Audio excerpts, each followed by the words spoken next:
All right, so get this, Guyana's political scene is like a pot about to boil over, and Aubrey Norton, the leader of the opposition, just threw a whole log on the fire. It's really heating up down there, especially with those general and regional elections coming up in November 2025. And this press conference Norton held on February 7th, well, it was basically him dropping a bomb right in the middle of it all. Oh, absolutely. And the big explosion this time is all about using biometric technology for the upcoming elections. Okay, so before we go any further, can you give us a quick breakdown of who's who in this whole drama? Sure thing. So you got Aubrey Norton heading up the opposition, specifically the APNU, or a Partnership for National Unity. Right, the APNU. Yeah, and he's been really pushing hard for this biometrics thing. And on the other side of the ring, you've got the Guyana Elections Commission, better known as GCCOM. They're the ones in charge of running the elections. And their chair, Claudette Singh, well, she's got a real hot potato on her hands with this whole debate. Okay, so biometrics, what is that exactly, and why is it causing such a ruckus in Guyana? Basically, it's all about using fingerprints as a unique ID. Think of it like your fingerprint becomes your voter ID. No more fake IDs floating around. No more worries about ghost voters. Sounds pretty high tech. I can see why some people would be excited about that. Oh, Norton is absolutely thrilled with the idea. He's saying it's the only way to guarantee a truly free and fair election. He's really hammering that point home, isn't he? He's totally convinced that the current system is wide open to rigging and all sorts of shady stuff. He keeps bringing up past elections where things got, well, let's just say a little questionable. Yeah, Guyana doesn't exactly have a spotless record when it comes to elections, does it? Not exactly. And Norton's using that to his advantage. He's basically saying, look, folks, we've seen this movie before, and it doesn't end well if we don't change things up. And he's pointing the finger directly at the ruling party, the PPP, right? Yep. He's accusing them of dragging their feet on biometrics because a flawed system benefits them. So where does GCOM stand in all of this? Are they team biometrics or what? Actually, they've come out and said no biometrics for the 2025 elections. Oof. I bet Norton wasn't happy about that. You can say that again. He's been calling their decision everything from inadequate to unacceptable. He says they're just making excuses. Yeah. And that if they really wanted to, they could absolutely make biometrics happen in time. Is he right? Could they pull it off that quickly? Well, it wouldn't be easy, that's for sure. It's a massive undertaking to set up a whole new system like that, especially with the election right around the corner. Right. Think about all the logistics, training people, getting the word out so everyone knows how to use it. Yeah, that's a ton of work. So what's GNA's excuse for saying no? Time constraints, mainly. They say they just don't have enough time to implement it properly before the election. So what are they proposing instead? They've suggested hiring a technical expert to come in and, see if biometrics is even feasible. After the election? Yep, after the 2025 elections. Yeah. So basically kicking the can down the road. Okay, but wouldn't that just make Norton even more suspicious? Like they're trying to stall? Exactly. Yeah. He's basically accusing GCOM of lacking the know-how to even make a decision about biometrics. He's really throwing some shade their way. So it sounds like this boils down to a fundamental question of trust. Does Norton trust GCOM to run a fair election without biometrics? It's about more than just GCOM. It's about trust in the whole system. Norton's saying that without biometrics, the election is basically rigged from the start. And he's blaming the PPP for creating this mess. 100%. He's saying they're the ones who benefit from a system that's easy to manipulate. So he's not just concerned about biometrics, he's saying the whole process is flawed. Right. And he's got another big issue with the voter list itself.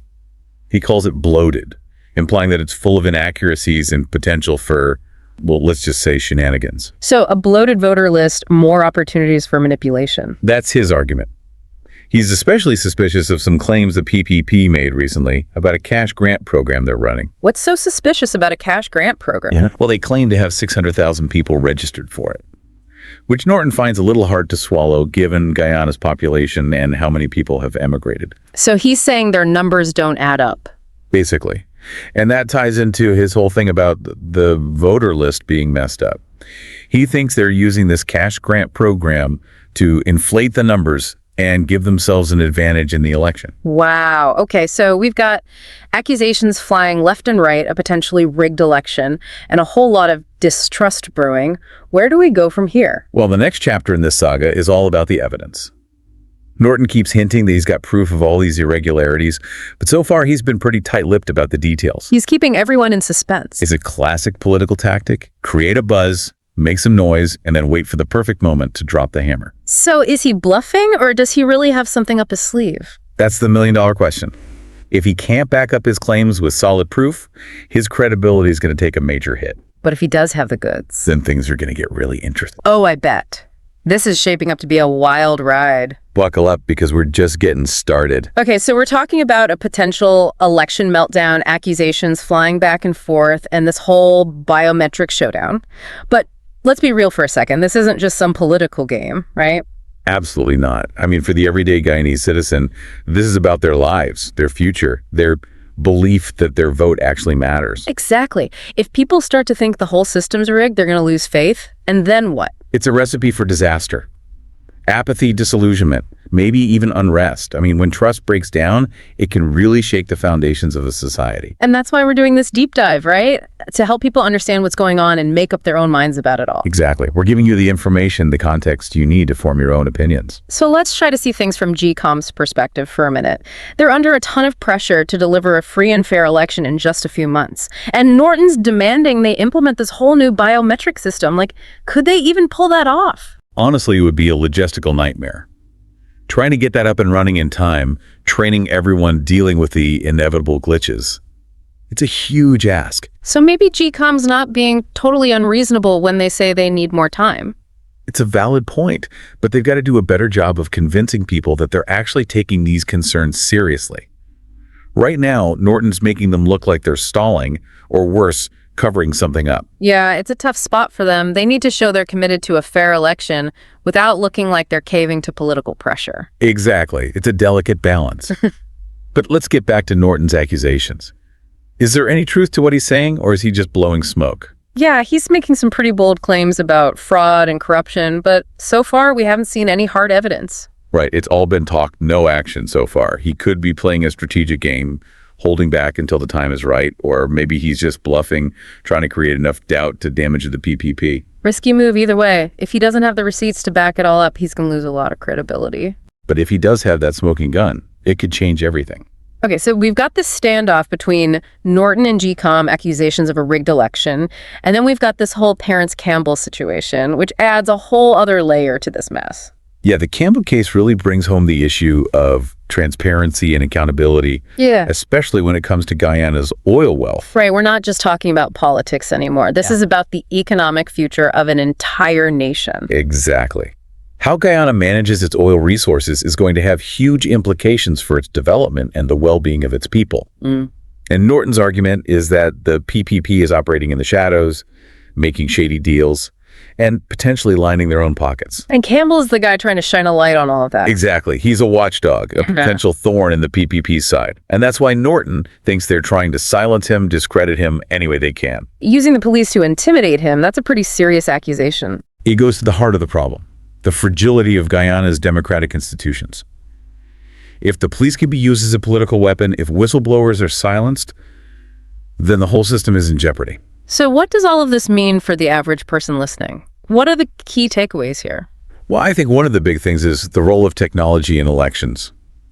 Biometrics has the potential to make things more secure and transparent, but it also raises a lot of questions about privacy and access and the possibility of things going wrong. It's not a simple fix. Definitely not.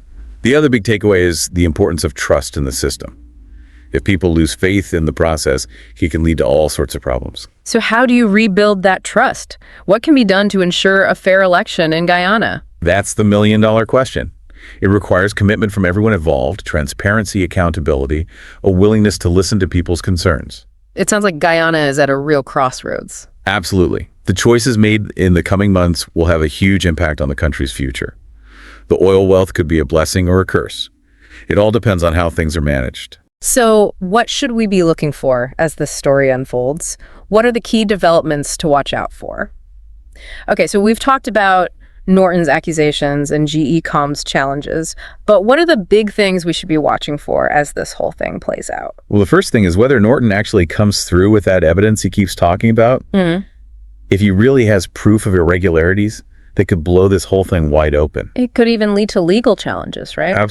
Absolutely. It could throw the entire election into question. Yeah. So, yeah, that's definitely something to watch. And what about GCOM? Yeah. They're in a tough spot. What can they do to try and regain people's trust and ensure a credible election, especially with the clock ticking? It's a delicate balancing act, for sure. I mean, one option could be inviting international observers to monitor the elections, bring in some neutral parties to keep an eye on things. That might help boost their credibility a bit. It could give people a bit more confidence in the process.